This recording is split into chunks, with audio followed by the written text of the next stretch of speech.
So hello friends, कैसे हो आप सब। एक बार फिर से स्वागत है आप सबका आपके अपने यूट्यूब चैनल में। फ्रेंड्स, आज के इस वीडियो में हम लोग बायोलॉजी का एक बहुत ही इंपॉर्टेंट टॉपिक ह्यूमन ब्लड के बारे में डिस्कस करने वाले हैं। देखिए फ्रेंड्स, मैंने इस वीडियो में ह्यूमन ब्लड से संबंधित ऐसे सिलेक्टेड और इंपॉर्टेंट क्वेश्चंस लेकर आए हैं जो कि आपके एग्जाम में पूछे जा सकते हैं। सो आप लोग इस वीडियो को स्टार्टिंग से लेकर एंड तक जरूर देखिएगा फ्रेंड्स। सभी जो ह्यूमन ब्लड के क्वेश्चन है विथ फुल एक्सप्लेनेशन के साथ समझाए गए हैं। ठीक है, स्टार्ट करते हैं इस वीडियो को फर्स्ट क्वेश्चन से। फर्स्ट क्वेश्चन है हमारा, प्लाज्मा का रंग पीला किस कारण से होता है। तो फ्रेंड्स, यहां पे राइट आंसर जो हो जाएगा ऑप्शन बी, बिलिरुबिन। ठीक है, देखिए फ्रेंड्स, जो प्लाज्मा में उपस्थित बिलिरुबिन होता है उसके कारण प्लाज्मा का रंग हल्का पीला या फिर पीला होता है। ठीक है, आपसे एग्जाम में हल्का पीला भी पूछ सकता है, तो यहां पर घबराना नहीं है। राइट आंसर ऑप्शन बी हो जाएगा, बिलिरुबिन।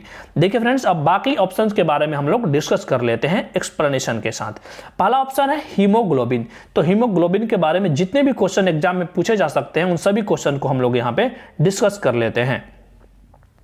ठीक है फ्रेंड्स, हीमोग्लोबिन के बारे में, हीमोग्लोबिन पहले देख लेते हैं क्या है। तो हीमोग्लोबिन लाल रक्त कोशिकाओं में पाया जाने वाला लौह युक्त ऑक्सीजन का परिवहन करने वाला एक धातु प्रोटीन है। ठीक है, रक्त में मौजूद हीमोग्लोबिन हमारे फेफड़ों से शरीर के शेष भाग तक ऑक्सीजन का परिवहन करता है। फ्रेंड्स, ये क्वेश्चन एग्जाम में पूछा जा सकता है कि हीमोग्लोबिन का काम क्या है। तो फेफड़ों से शरीर के अन्य भाग तक ऑक्सीजन युक्त ब्लड को सप्लाई करता है। ठीक है, नेक्स्ट पॉइंट है ऑक्सीजन वाहक प्रोटीन हीमोग्लोबिन की खोज। ठीक है, हीमोग्लोबिन की खोज पूछ सकता है किसने किया था।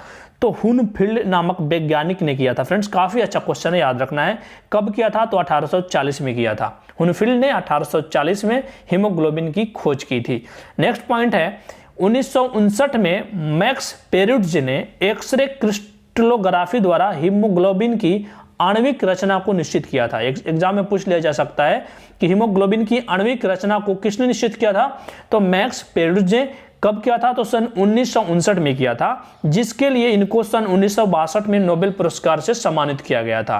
ये क्वेश्चन, ये जो पॉइंट है काफी ज्यादा अच्छा क्वेश्चन पूछा जा सकता है इससे संबंधित। ठीक है, एक तो हीमोग्लोबिन की आणविक रचना को निश्चित किया था किसने? तो मैक्स पेरिट्ज ने। कब? 1959 में, और इसी के लिए सन 1962 में इनको नोबेल पुरस्कार से सम्मानित किया गया था। ठीक है, इसको याद रखना है आप सभी को। हीमोग्लोबिन का प्रतीक क्या होता है फ्रेंड्स? Hb होता है, आप सभी को याद रखना है। नेक्स्ट देखते हैं। नेक्स्ट है हीमोग्लोबिन के कारण ही खून का रंग लाल होता है। एग्जाम में पूछ लेगा खून का रंग, ब्लड का जो रंग लाल होता है क्यों होता है? तो हीमोग्लोबिन के कारण होता है। हीमोसाइट एक कोशिका है। नेक्स्ट जो हमारा ऑप्शन था हीमोसाइट था। तो हीमोसाइट एक कोशिका है जो अकशेरुकीय जीवों में इम्यून सिस्टम का रोल प्ले करता है। ठीक है, एग्जाम में ये पूछा जा सकता है। ठीक है, तो आपको याद रखना है हीमोसाइट एक कोशिका है जो कि अकशेरुकीय जीवों में इम्यून सिस्टम का रोल प्ले करता है। नेक्स्ट पॉइंट है, नेक्स्ट जो हमारा ऑप्शन था इरिथ्रोसाइट था। तो इरिथ्रोसाइट लाल रक्त कोशिकाओं आरबीसी को इरिथ्रोसाइट भी कहा जाता है। अगर आपसे एग्जाम में पूछे कि आरबीसी का साइंटिफिक नाम क्या होता है तो इरिथ्रोसाइट होता है। ठीक है, तो इतने सारे पॉइंट थे, आपको याद रखने हैं। चलिए नेक्स्ट क्वेश्चन देखते हैं फ्रेंड्स। नेक्स्ट क्वेश्चन है हमारा, भ्रूणावस्था में आरबीसी का निर्माण कहां पर होता है? मोस्ट इंपॉर्टेंट क्वेश्चन रहेगा। भ्रूणावस्था में आरबीसी का निर्माण पूछा है फ्रेंड्स। तो देखिए राइट आंसर ऑप्शन डी के साथ चला जाएगा। यहां पर लीवर में होता है, जिसको हिंदी में यकृत कहते हैं। भ्रूणावस्था में आरबीसी का फॉर्मेशन यकृत में होता है। और जो मानव शरीर होता है, मानव शरीर में आरबीसी का निर्माण कहां होता है? तो बोन मैरो यानी कि अस्थि मज्जा में होता है। यह भी आपको याद रखना है। ठीक है फ्रेंड्स, नेक्स्ट क्वेश्चन देखते हैं। नेक्स्ट क्वेश्चन पूछा है, रक्त के निर्माण की प्रक्रिया को क्या कहा जाता है? काफी अच्छा क्वेश्चन है फ्रेंड्स। तो देखिए राइट आंसर यहां पे हो जाएगा आपका ऑप्शन ए, हीमोपोइसिस। ठीक है, जो रक्त का निर्माण होने की प्रक्रिया होता है फ्रेंड्स उसको हीमोपोइसिस कहा जाता है। तो राइट आंसर यहाँ पे ऑप्शन ए हो जाएगा। ठीक है फ्रेंड्स, अब बाकी ऑप्शन को हम लोग डिस्कस कर लेते हैं। हिपेरिन है यहाँ पे, हिपेरिन ऑप्शन बी जो है हिपेरिन। तो हिपेरिन क्या है? एग्जाम में पूछा जाएगा। हिपेरिन, इसका प्रयोग स्पेशली हार्ट अटैक के ट्रीटमेंट में होता है। हिपेरिन का प्रयोग हार्ट अटैक के ट्रीटमेंट में होता है। अगर एग्जाम में पूछेगा तो आप लोग को सही आंसर देना है। ठीक है, अब यहाँ पे है थ्रोम्बोसिस। ठीक है, तो थ्रोम्बोसिस के बारे में जान लेते हैं। किसी रक्त वाहिका के अंदर रक्त के जम जाने से रक्त के प्रवाह को बाधित करने को थ्रोम्बोसिस कहते हैं। ठीक है, जो हमारा रक्त वाहिकाएं होती है उसके अंदर किसी कारण से जब रक्त जम जाता है उसके प्रवाह को बाधित, जो उसका प्रवाह, जो ऑब्वियस ही बात है, जब रक्त वाहिका जो होता है उसके अंदर कुछ जमेगा तो रक्त का प्रवाह रुकेगा, और उस रक्त के प्रवाह को रुकने को ही थ्रोम्बोसिस कहते हैं। ठीक है, आपको ये थ्रोम्बोसिस एक प्रोसेस है, याद रखना है, एग्जाम में पूछा जा सकता है। ठीक है फ्रेंड्स, नेक्स्ट क्वेश्चन है, रक्त के कितने भाग होते हैं? काफी अच्छा क्वेश्चन है, रक्त के कितने भाग होते हैं। यहाँ पे क्वेश्चन फंसाने के लिए एक और पूछ सकता है फ्रेंड्स, रक्त के कितने प्रकार होते हैं? तो रक्त के प्रकार जब पूछेगा तो 4 प्रकार होते हैं। ठीक है, लेकिन रक्त के कितने पार्ट्स होते हैं, ठीक है, भाग होते हैं, तो बताना है आपको। राइट आंसर क्या होगा? तो फ्रेंड्स यहाँ पे राइट आंसर हो जाएगा आपका ऑप्शन बी।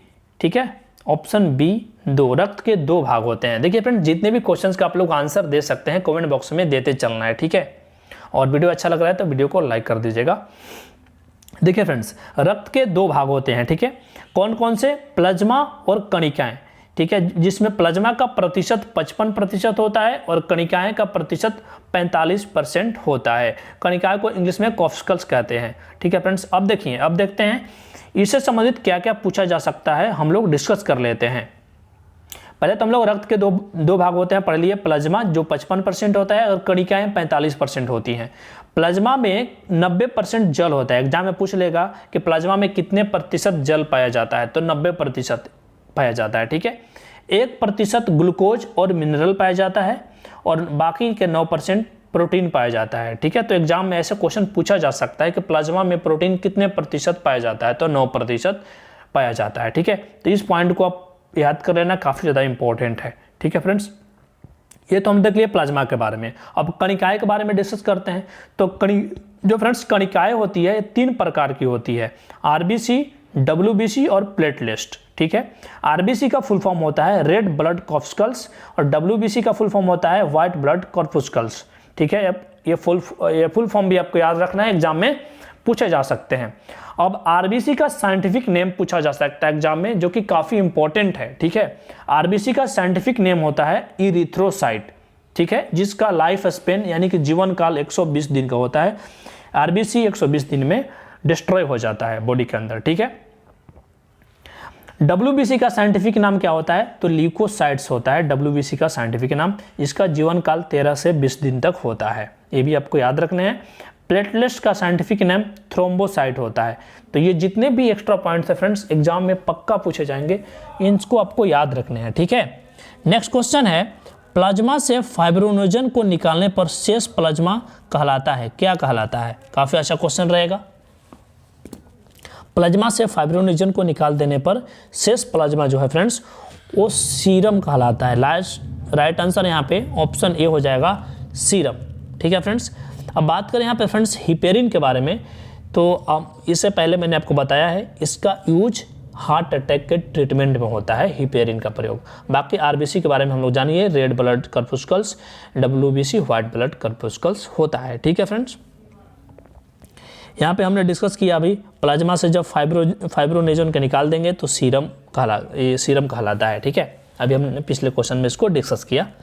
नेक्स्ट क्वेश्चन, मानव शरीर में औसतन कितने लीटर रक्त होता है? काफ़ी अच्छा क्वेश्चन है, बहुत बार रिपीट किया गया क्वेश्चन है ये। तो राइट आंसर ऑप्शन बी के साथ चला जाएगा, मानव शरीर में औसतन 5 से 6 लीटर ब्लड होता है। तो राइट आंसर ऑप्शन बी के साथ चला जाएगा यहाँ पर। ठीक है फ्रेंड्स, नेक्स्ट क्वेश्चन देखते हैं। नेक्स्ट क्वेश्चन है, रक्त से आरबीसी को जब निकाल लिया जाता है, ठीक है, ब्लड से जब आरबीसी को निकाल लिया जाता है तो शेष भाग जो बचता है उसका नाम पूछा है, क्या बचता है, शेष भाग क्या बचता है?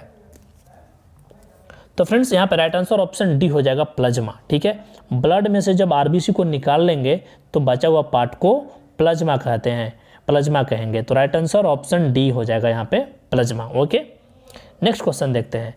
नेक्स्ट क्वेश्चन है, मानव शरीर में आरबीसी का विनाश कहाँ पर होता है? अच्छा क्वेश्चन रहेगा, आरबीसी का विनाश कहाँ पर होता है फ्रेंड्स?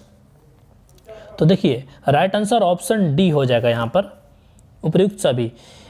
स्प्लीन और प्लीहा दोनों तो एक ही है, प्लीहा का इंग्लिश वर्ड है स्प्लीन और यकृत, यहाँ दोनों जगह पे आरबीसी का विनाश होता है। तो राइट आंसर ऑप्शन डी हो जाएगा, ऑल ऑफ द एबव।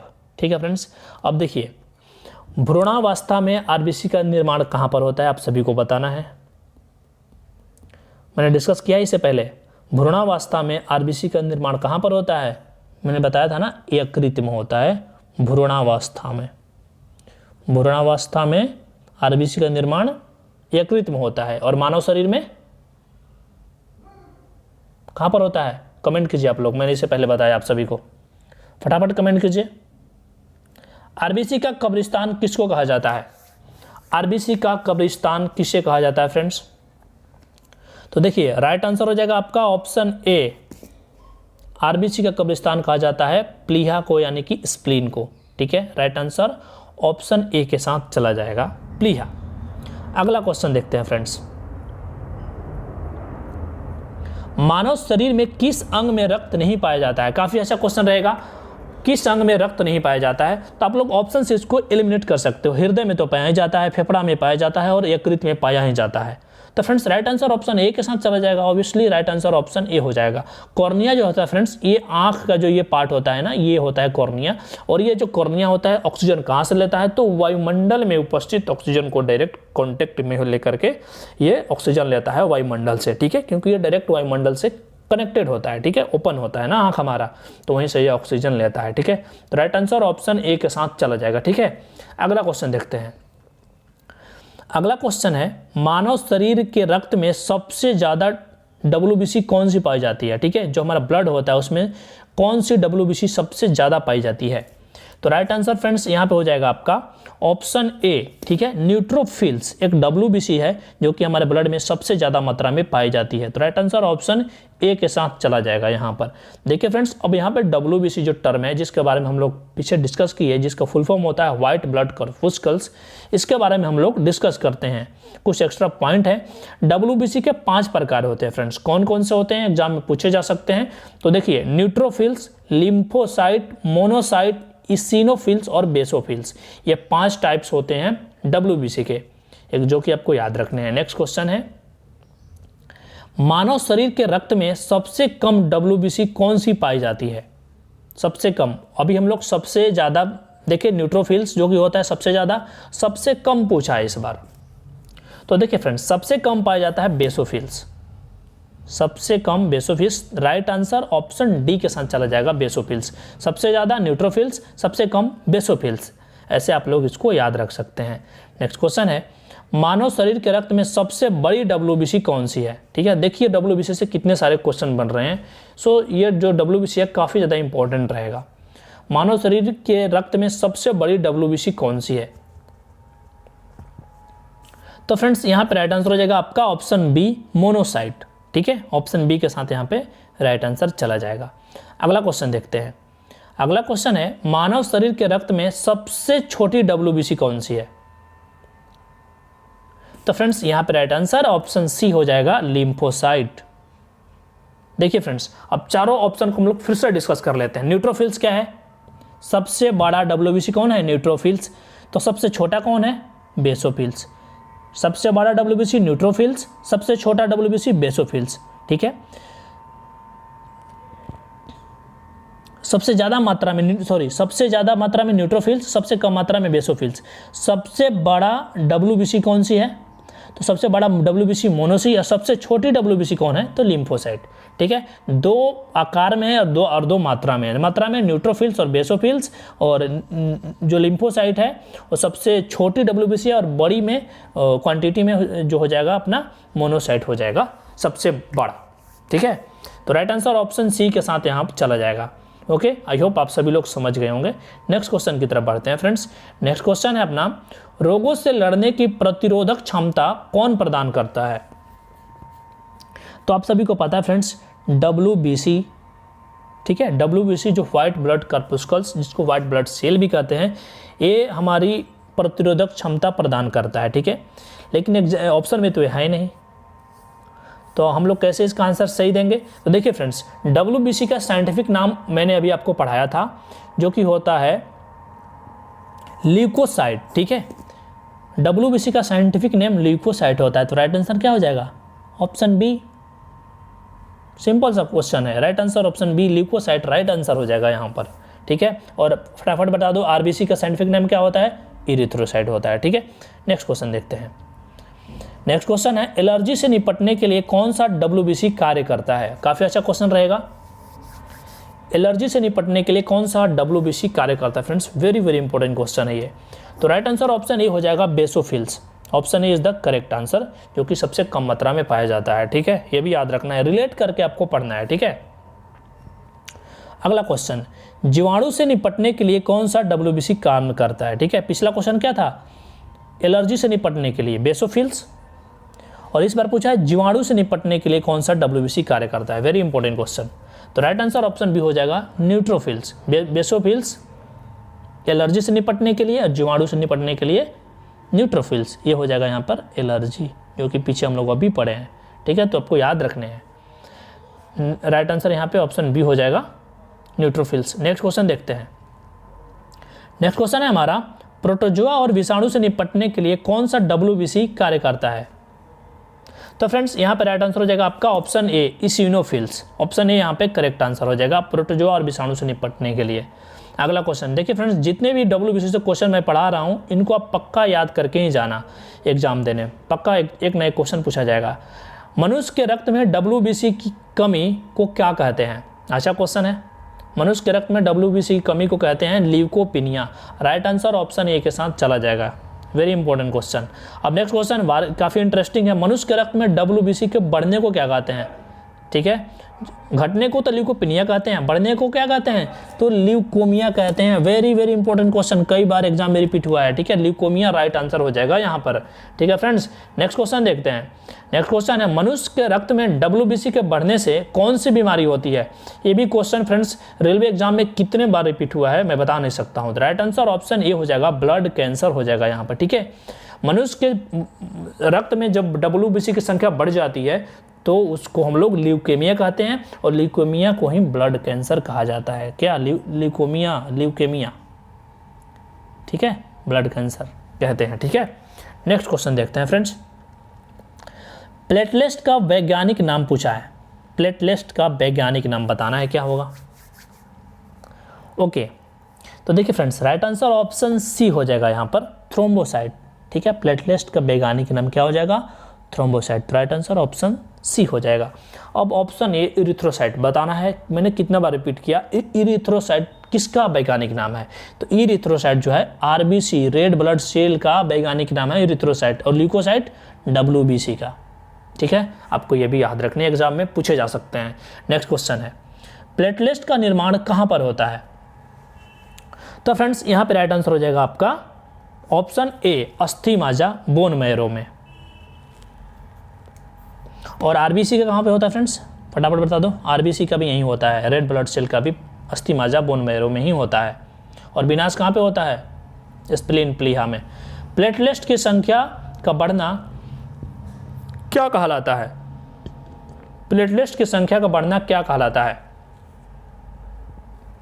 तो friends right answer option A हो जाएगा थ्रोम्बोब्लास्टिक। वेरी इंपॉर्टेंट क्वेश्चन है। प्लेटलेट्स की संख्या का बढ़ना थ्रोम्बोब्लास्टिक कहलाता है।